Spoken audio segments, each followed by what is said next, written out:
giving class, we are supposed to speak within our realization. Although, actually, everything about Krishna is beyond the realization of any but the greatest devotees.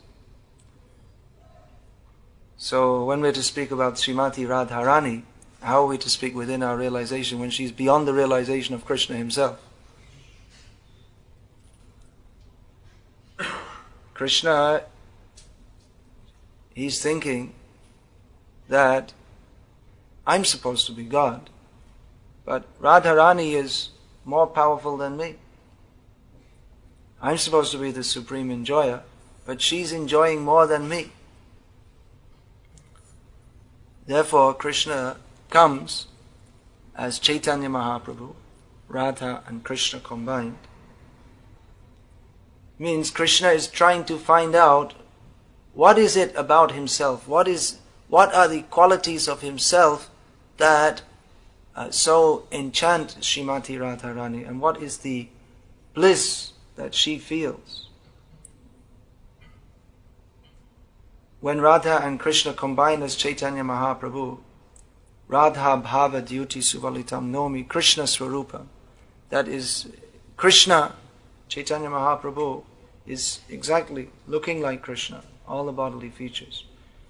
So although he is Krishna Swarup, but he's not Krishna, he's not blackish, he's golden, because when Radha and Krishna come together, then Krishna's blackness, his transcendental bodily blackness, becomes overwhelmed by the bodily luster of Srimati Rādhārāṇī and the feelings of Rādhārāṇī. So we can just imagine we can't even imagine how great Krishna is. Then how to speak of Rādhārāṇī, even how great Krishna is. Then hardly, Manushanam sahasreshu kaschid yatati siddhya yatatam api siddhanam kaschin mang veti tatvata. Very few people are interested in self-realization. Of those who are interested in self-realization, very few attain perfection. And of those who attain perfection, hardly any know Krishna as the Supreme Personality of Godhead. They may have an understanding God, or maybe Vishnu, Narayana.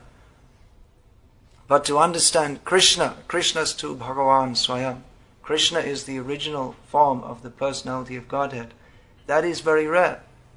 Then what to speak of understanding Krishna in his intimate pastimes in Vrindavan, in which he is no longer, here we have Jagannath, he's Jagannath.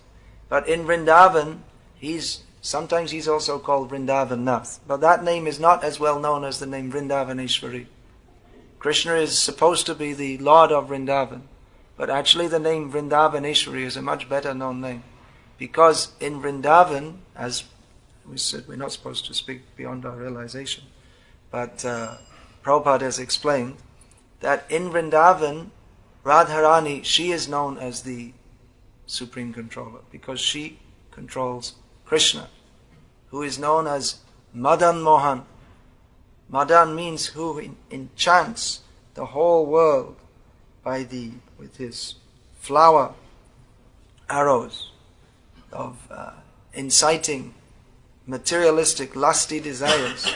But Madan, Kamadev, is defeated by Krishna, is therefore known as Madan Mohan. And Rādhārāṇī, she defeats Krishna by Krishna, who is all attractive. He is known as all attractive. He is attracted to Rādhārāṇī.